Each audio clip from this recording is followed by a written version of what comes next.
If you haven't seen it yet, we have a new show for you to binge. A&E's new series, Lie Detector, Truth or Deception, takes viewers behind the scenes of some of the most intriguing unsolved cases using polygraphs to seek the truth. Our feature entertainment contributor spoke to George Olivo, the lead polygraph analyst on the show.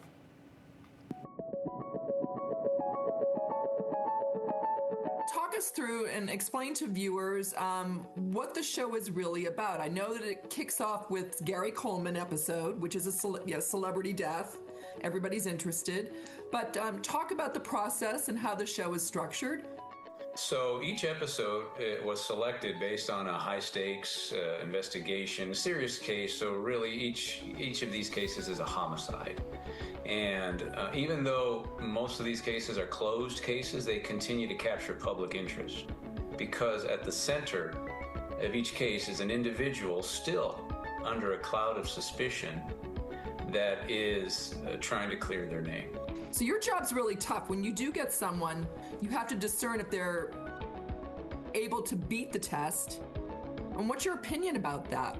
Sure. So there's a lot of things that people might try to do to beat a test. We call those countermeasures or purposeful non-cooperation. So thankfully, I've received a lot of training in detecting that type of those types of maneuvers. There's different things people can do.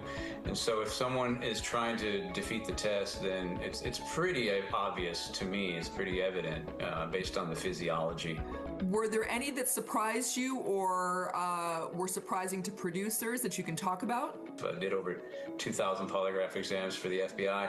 You have to be ready for whatever the possible results. So I always have a contingency plan if the person's going to pass, if they're going to fail, if they're going to be inconclusive for some reason. There's different reasons for inconclusive results.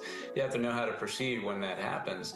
So I wouldn't say I was really surprised, but every one of these episodes and cases is extremely interesting. You know, people that have been in prison for 20 years and claiming their innocence up until now.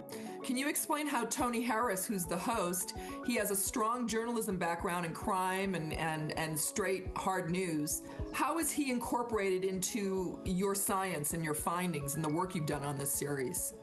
Tony Harris is incredible. He does his homework. He comes to the episode and he ties all the loose ends together. He makes the show really understandable. He's a good storyteller. He puts the whole thing in context and perspective. He walks the person through, and then at the end of the show, each show we get together and we go over results. So he really ties the show together and tells the whole story in a nice fashion. That's wonderful. Well, I have a fun question for you. Sure. Can people believe their own lies and get away with a lie detector test?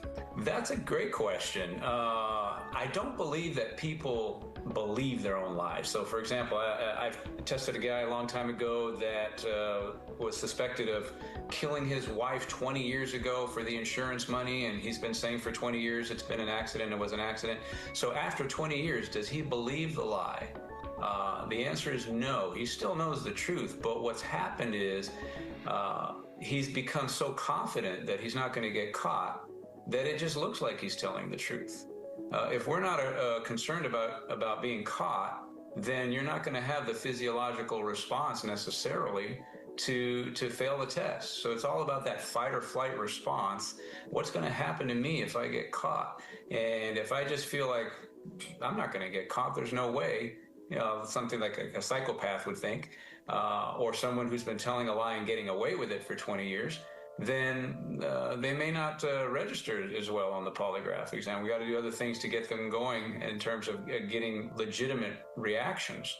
It seems like your work starts even before you strap someone up to a lie detector test. Like you take the whole person and all of their behaviors, their physicality, their eye movements, and everything into account even before you start an official test.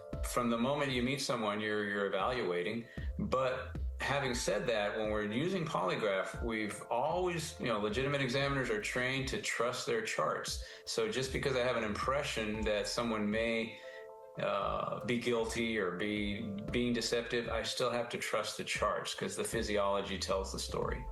Well, we're looking forward to this series so much. Lie Detector, Truth or Deception. George, thank you so much for joining Idaho Today. I really appreciate your time and looking forward to seeing all your hard work. Thank you. Thanks for having me.